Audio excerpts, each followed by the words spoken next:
होती है और ये मुखड़ा है और हाथ में माइक है, ठीक है। बात का मेरा जय भी क्या मैंने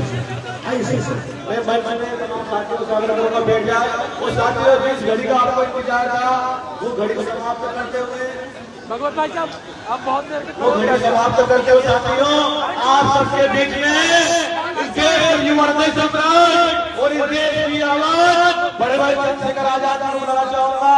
माननीय आजाद जी आए और इस शिवपुरी की क्रांति की भूमि से हमारे यहाँ पर युवाओं को संबोधित करे। माननीय चंद्रशेखर आजाद जय जय जय जय जय।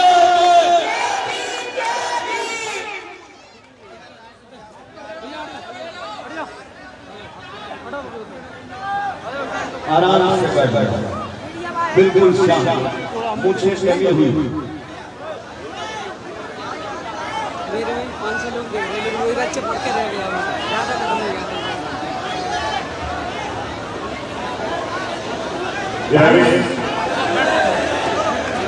मेरी आवाज कहाँ तक आ रही है? धन्यवाद।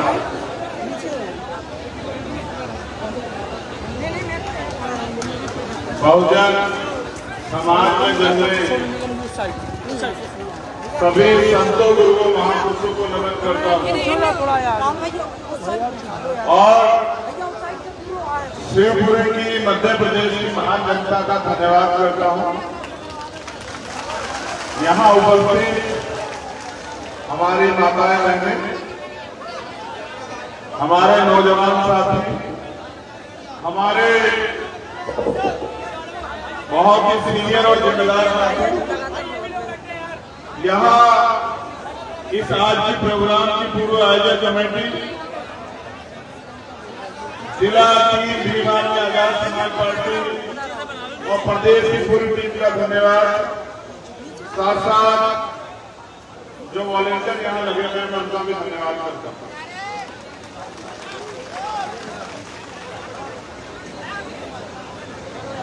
मैं और मेरा अनुभव ये मानता है कि चाहे मेरे आने से पहले आप किसी भी हालात में होते हैं, लेकिन मेरे आने के बाद कभी आपने मुझे निराश नहीं किया। आज सुबह जब मैं चला दिल्ली से तो बारिश हो रही थी, इतनी बारिश की मुझे उस ट्रेन में ठंड लग रही थी और मैं अपने साथियों से कह रहा था कि अगर ये बारिश शिवपुरी में भी होगी तो हमारे साथियों को क्या होगा। मैं ग्वालियर आया तो मुझे बताया गया कि ग्वालियर में तो बारिश है लेकिन शिवपुरी में नहीं। लेकिन 10 मिनट भी नहीं हुए पता लगा कि शिवपुरी में भी बारिश हो गई। अब मैं सोच रहा था कि जहां इतनी तेज बारिश हो रही है वहां कार्यकर्ता आएंगे या नहीं आएंगे। मैं ये भी सोच रहा था कि वहां मेरी माता बहनें मुझे आशीर्वाद देने के लिए आएंगे नहीं आएंगे। लेकिन जब मैंने शिवपुरी में पैर रखा वहां की हवाओं ने मुझे बताया कि आज तो शिवपुरी पूरा नीला हो चुका है, जाकर देखना।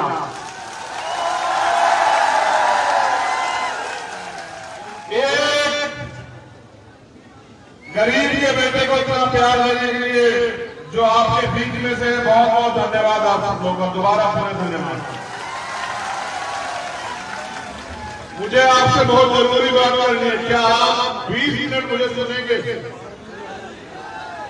जो जिस परिस्थिति में वैसे खड़ा है, हो सकता है कोई एक काम पे खड़ा हो सकता है किसी पे कुर्सी ना हो सकता है कोई जमीन पे बैठा हो। जो इस मंच पे बैठा है वो भी मेरा है और जो सामने बैठा है वो भी मेरा है, जो गाड़ी के ऊपर खड़ा है वो भी मेरा है और जो जमीन पे बैठा है वो भी मेरा। हर एक मेरा अपना। मैं जितना प्यार इनसे करता हूं उससे कई गुना ज्यादा प्यार आप लोगों से करता हूं। मैं जब पैदा हुआ तो मैं अकेला था, लेकिन अब मैं अकेला नहीं। आज इस लड़ाई को लड़ने वाले मेरे साथ हर प्रदेश में लाखों लोग हैं। मैं दोबारा से पूरी भीमान आजाद समाज पार्टी की टीम का धन्यवाद करता हूं। मध्य प्रदेश की एक एक कार्यकर्ता का धन्यवाद। साथियों, मैं उस टीम का नेता हूं भावुक है, जनूनी है और जो नियम मानती नहीं, सिर्फ नियम तोड़ती। नियम से उसका कोई मामला नहीं। उनको लगता है कि इतने नियम उनके ऊपर थोपे गए, अब कोई नियम नहीं छोड़ना, हम सारे नियम को तोड़ देना है। तो नियम तोड़ के हम लोग आगे नहीं बढ़ पाएंगे। हमें अगर ये लड़ाई जीतनी है, जो लड़ाई में भी आपको बताऊंगा, तो हमें नियम मानने पड़ेंगे। और नियम जितने मेरे नियम मैंने आपके लिए दिए। मैंने आज कैडर प्रोग्राम चलवाया है, उसका एक कारण है। मेरी बात को गौर से सुनो। किसी भी डिपार्टमेंट में जब कोई बच्चा भर्ती होता है तब तक वो आम होता, हमारे जैसा नौजवान।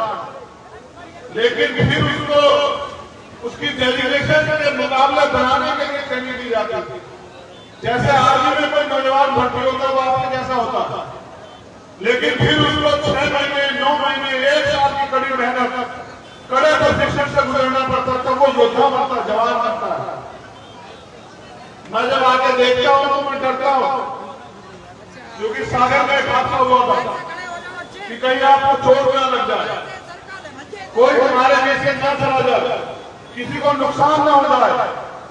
लेकिन आप तो नहीं करते हैं, आप तो इस बात की परवाह नहीं करते हैं। एक तो मुख्यमंत्री जी ने आवारा पशु ने छोड़े हुए सड़कों पे वो उनकी रोकथाम नहीं कर रहे हैं। ऊपर से ये हमारे जब ये नीले सैलाब के योद्धा होते हैं, ये किसी की परवाह नहीं करते। लेकिन आज लड़ाई बदल चुकी थी, हालात बहुत सामान्य नहीं। अगर आप स्वाभिमान सम्मान से जीना चाहते हैं, आप अधिकार चाहते हैं, आप गुलामी की बेड़ियां काटना चाहते हैं, तो आपको उसकी कीमत चुकानी पड़ेगी। आने दीजिए उनको, कुशवाली को एक जिम्मेदार रखी वहां भेजो, जिसमें लोग आने परेशानी ना हो।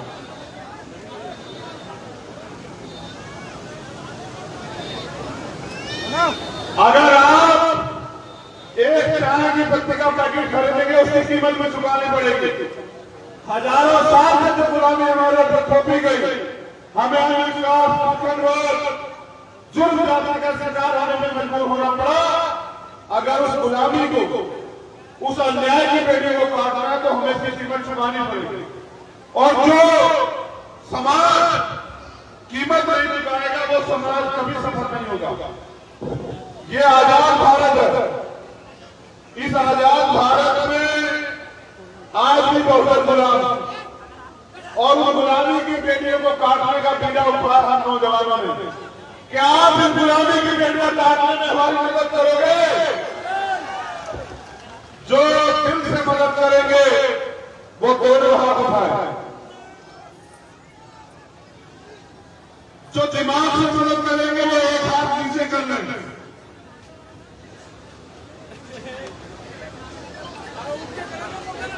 मैंने कहा ना कि बिना ट्रेनिंग के भीड़ भेड़ जैसी, मैं इस लड़ाई को भीड़ के जरिए नहीं जीत सकता हूं। क्या बताओ, भीड़ ने कोई लड़ाई जीती है आज तक? इस लड़ाई को जीतने के लिए उनसे ज्यादा कैडराइज तैयार लोग चाहिए। मैंने कहा कि जो लोग दिल से मदद करेंगे वो दोनों हाथ मारेंगे,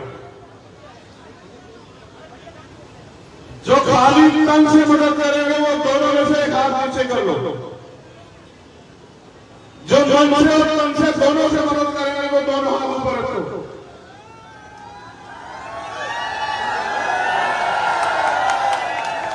जो तन मन और धन से आंदोलन को चलाने में मदद करेंगे वो अपनी जगह पर खड़े हो जाओ। एक बार धन्यवाद, धन्यवाद।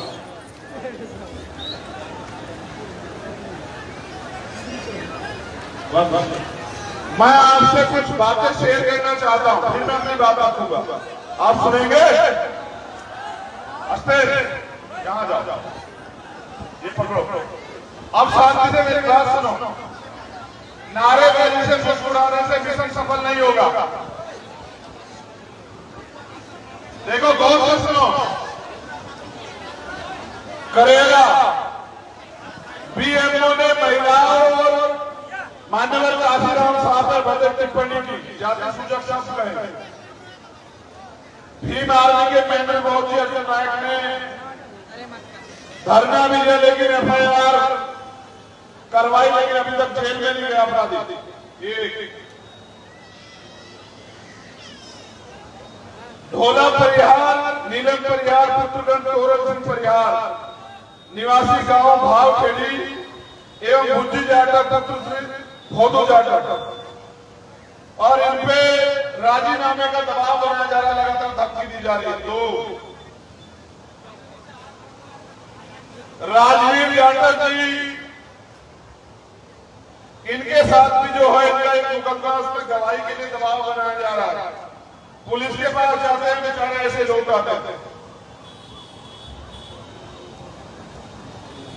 प्राथी गिरिराज जाटव पुत्र शंकर जाटव निवासी ग्राम फरारा, इनके यहां मर्डर हुआ है और मुझे लगता है कि अभी कोई कार्रवाई नहीं हुई, तभी मेरे पास आए।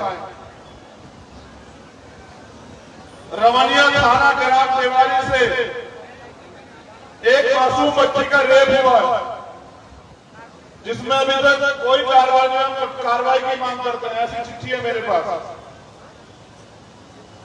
बदरवास ब्लॉक गांव बिजरौली में चुनावी रंजिश को लेकर पूर्व सरपंच की हत्या, पेड़ से लटका दिया गया।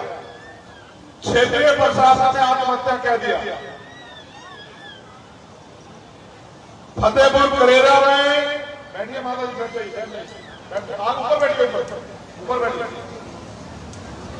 वाल्मीकि समाज के एक युवक को हैंडपंप से पानी भरने में गोली मार दी गई। भावखेड़ी में 2 बच्चे सोच रोड पर कर दिया, मार दिए गए।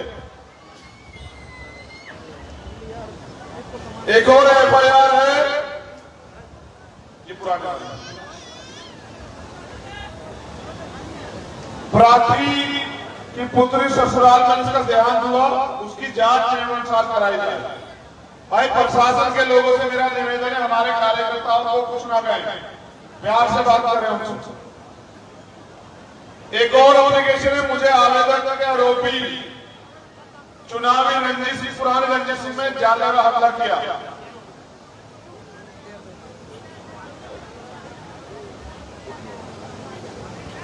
मुकदमा नहीं लगा, करंट लगा था। FIR दर्ज हुई, कोई कार्रवाई नहीं हुई। प्राथी की नाबालिग पुत्री को पहला फैसला कर ले गया, कोई कार्रवाई नहीं हुई।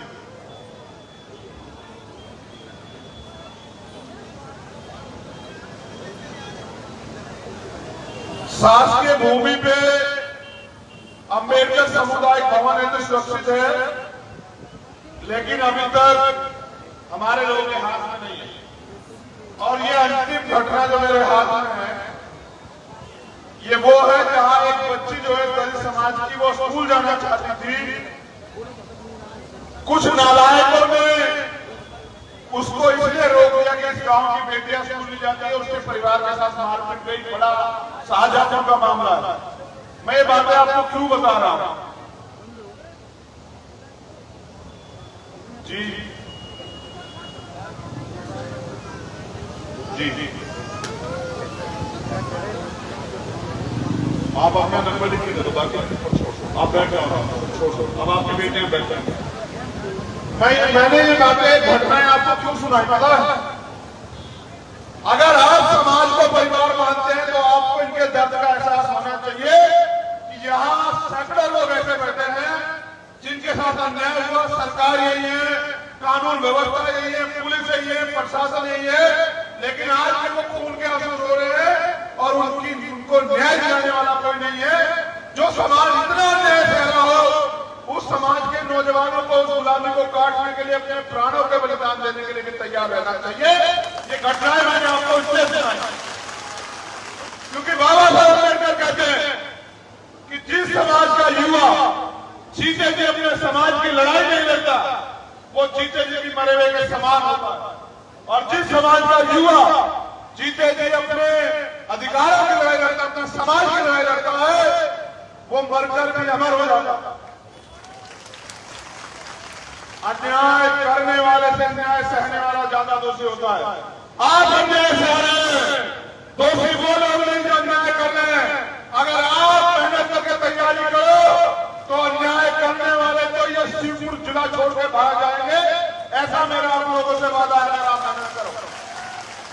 मैं अभी राजस्थान से लौटा हूं, 2 दिन में लगातार राजस्थान गया।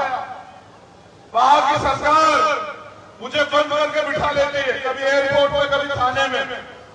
कारण क्या है मेरे राजस्थान के जालोर जाने का? कारण यह है कि आपका एक 9 साल का बच्चा जो प्राइवेट स्कूल में पढ़ता था, 9 साल का बच्चा जिसको नहीं पता धर्म क्या होता है, जाति क्या होती है, मजहब क्या होता है, दोस्त कौन होता है, दुश्मन कौन होता है, पानी की भी जाति होती है क्या, मट्टी की भी जाति होती है क्या, वो गलती से मास्टर जी के मट्टी से पानी पी लेता है। और मास्टर जी उसको, क्योंकि मास्टर जी आज उसको इंसान नहीं मानते, जानवर मानते हैं, तो मास्टर जी उसको इतना मारते हैं। मेरी माँ महसूस करो कि वो आपका बच्चा था। ये तालीम जाने का विषय नहीं है। महसूस करो कि वो आपका बच्चा था, आप में से किसी एक का बच्चा था, जिसको आपने अपने खून पसीने से पाला था। आप खुद गीले में लेटे, उसको सूखे में लिटाया, आपने अपना पेट भूखा रखा, उसको खाना खिलाया, उसको दूध पिलाया, आपने अपनी दवाई नहीं दी, आपने उसको कपड़े दिलाए। उस 9 साल के बच्चे को सिर्फ इसलिए मान दिया गया कि उसने उस घड़ी से, उस मटके से पानी पी लिया।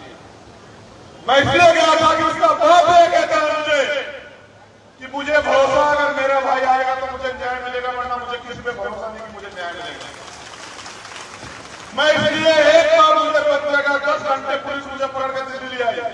मैंने थोड़ी देर में टिकट कराया, पुलिस के जाने से पहले मैं वापस पहुंच गया। मैंने उनसे कहा मैं हाथ जोड़ता हूं, मुझे जाने दो, मैं लड़ना नहीं चाहता। मेरी आपसे कोई लड़ाई नहीं है। मेरी लड़ाई ये है कि आज मेरा परिवार दर्द में है, मैं उनके दर्द को बांटना चाहता हूं, उनके आंसू पूछना चाहता हूं। लेकिन वहां की निकम्मी सरकार ने मुझे मेरे परिवार से मिलने नहीं दिया। परसों रात 1:30 बजे, रात्रि यानी कि सुबह का 1 बज गया था, 1:30 बजे मेरी बात हुई। वो 500 लोग बैठे हुए थे। वो कहते हैं आप आजाद, आपको कोई नहीं रोक सकता। सच कह रहे हैं, नहीं रोक सकता कोई मुझे। लेकिन इन निकम्मी सरकारों को मैं ये आजादी नहीं देता कि वो मेरे कार्यकर्ताओं को पीटे, छुट्टे मुकदमे लगाकर जेल में डाल देता। मेरी चुप्पी अगर है तो मेरे कार्यकर्ताओं की वजह से, मेरे परिवार की वजह से है, वरना देश का प्राइम मिनिस्टर भी इस बात को जानता है और मध्य प्रदेश का चीफ मिनिस्टर भी इस बात को जानता है। अगर भीम आर्मी ने कुछ तय किया तो वो कोई दीवार ही नहीं बनी जो स्कूल का रास्ता रोक दे। तो जो सरकारें चंद लोगों को खुश करने के लिए मेरे लोगों की हत्या कर रहे हैं, वो याद रखें कि जिस दिन ये गरीब अपने पैरों पे खड़ा हो गया, ये बहुजन समाज, ये SC, ST, OBC माइनॉरिटी, ये जिस दिन अपने पैरों पे खड़ा हो गया, उस दिन इनका राज देश में आएगा। और जिस दिन इनका राज देश में आएगा, आपकी हैसियत नहीं होगी सामंतियों कि मेरी किसी माँ बहन की तरफ, मेरे किसी भाई की तरफ, मेरे किसी बुजुर्ग की तरफ आप लोग उठा के देख लो, आपकी पीढ़ी 1000 बार सोचेंगे अन्याय करने से पहले। मैं मध्य प्रदेश आता रहता हूं। मैं आया था नेमावर के बाद, जब पिछड़े वर्ग के हमारे भाई, जो हमारा हिस्सा है, हमारा परिवार है, जब उनके आरक्षण का हमला हुआ, उन्होंने मुझसे बुलाया कि भाई आप आ जाओ। तो यहाँ की सरकार ने मुझे एयरपोर्ट में 12 घंटे बिठा के रखा, मेरे कार्यकर्ताओं को पीटा, उनकी गाड़ियां तोड़ी। मैं सरकारों का चरित्र जानता हूं। मैं आता रहूंगा, लेकिन मैं आपसे पूछना चाहता हूं, अगर किसी जानवर को भी इतनी बार प्रताड़ित किया जाए, उनका शोषण किया जाए, वो भी रिएक्शन दे देंगे, वो भी लड़ पड़ेंगे, वो भी चीखेंगे, चिल्लाएंगे। ये मेरा बहुजन समाज क्यों अपनी लड़ाई के लिए मैदान में नहीं आता?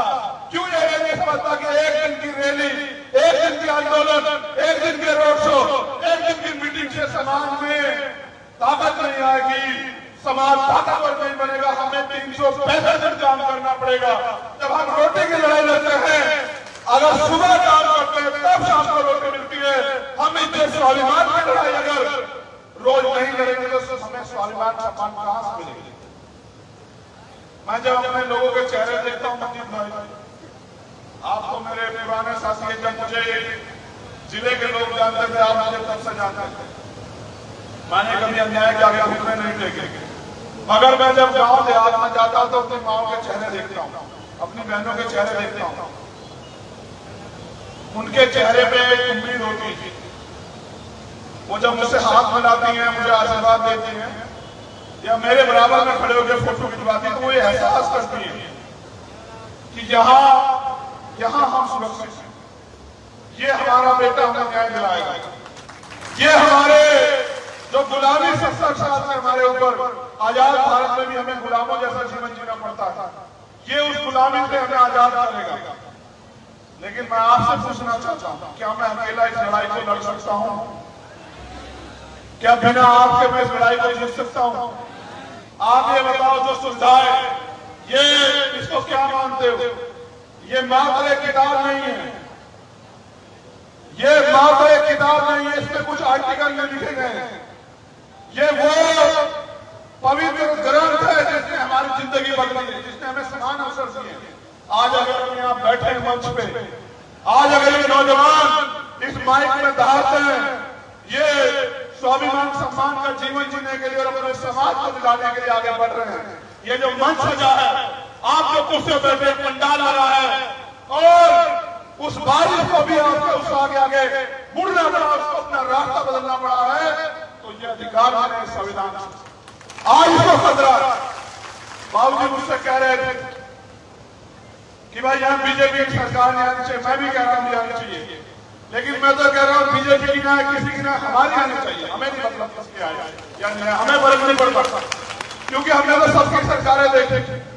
कोई ऐसी सरकार नहीं जिस सरकार पे हम में चुन रहा हो, कोई ऐसी सरकार नहीं जो हमारे एजेंडे पे लड़ती हो, कोई ऐसी सरकार नहीं जो हमारे आंसू पूछती हो। हम इनके लिए भी अछूत हैं और हम उनके लिए भी अछूत हैं। अगर हम अछूत हैं, अगर हम कहीं के अपने हैं, तो अपने लोगों के बीच में मैं आपसे कहने आया कि SC, ST, OBC और माइनॉरिटी जब तक हम लोग अल्पसंख्यक बने रहेंगे, हम दलित बने रहेंगे, पिछड़े बने रहेंगे, आदिवासी बने रहेंगे, माइनॉरिटी मुसलमान, जैन, सिख, बौद्ध आपसे बने रहेंगे, तब तक हम लोग टूटते रहेंगे, पिटते रहेंगे, हमारे साथ अन्याय होगा। लेकिन जिस दिन आप मुट्ठी बन जाओगे, बहुजन बन जाओगे, एक दूसरे की लड़ाई लड़ोगे, जिस दिन आप 50% बहुजन समाज को भाईचारा स्थापित करोगे, उस दिन इस देश की राजगद्दी आपके पैरों में होगी और आपके द्वारा चलाई गई कलम ही जो है कानून हो जाएगी। आप हाथ फैलाते हो, मैं भी हूं, हम हाथ फैलाते हैं कि हमें रोटी मिल जाए, हमें अच्छी शिक्षा मिल जाए, हमें रोजगार मिल जाए, हमें जमीन मिल जाए, महंगाई खत्म हो जाए, बेरोजगारी खत्म हो जाए। करेगा कौन? ये जो 75 साल में जिन्होंने आपका खून चूसा वो, या वो लोग जो जानवर से ज्यादा प्रेम करते हैं, जिनके दिमाग में, दिल में जानवर की ज्यादा इज्जत है, आपकी इज्जत नहीं, वो लोग खत्म करेंगे। आप जातिवाद से परेशान, आप अन्यवाद ताकतवाद से परेशान, आप जनजाति गैर बराबरी से परेशान, आप समान अवसर से परेशान, लेकिन इनको देगा करना आपको। जो समस्या आपकी है उसका समाधान भी आपके पास है। मेरे नौजवान साथी जब सड़कों पर चलते हैं मुझे बड़ा गर्व होता है, लेकिन मैं चाहता हूं जैसे आर्मी होती थी जिसका एक एक जवान दुश्मन के 100 जवानों में भारी पड़ता है, मैं बस उस ताकत का निर्माण करना चाहता हूं। इसलिए मैं आपसे कहता हूं, और मैंने अपने नेताओं से भी कहा कि आप पूरे प्रदेश में जा जाकर कैडर कराओ, आप हर गली में, हर घर में एक चंद्रशेखर तैयार करो कि किसी जालिम की हिम्मत न पड़े, आप आगे देख लेंगे। अकेला चंद्रशेखर लड़ेगा और एक दिन इस लड़ाई में शहीद हो जाएगा, लेकिन अगर आप जीतना चाहते हैं, आप अधिकार चाहते हैं, आप गुलामी की बेटियां काटना चाहते हैं, आप स्वाभिमान सम्मान का जीवन चाहते हैं और आप वो सुख सुविधाएं चाहते हैं जो अमीरों को मिलती है, फिर आपको लड़ना पड़ेगा। अब मैं आपसे जानना चाहता हूं कि कितने ऐसे साथी हैं जो इस लड़ाई में हमारा साथ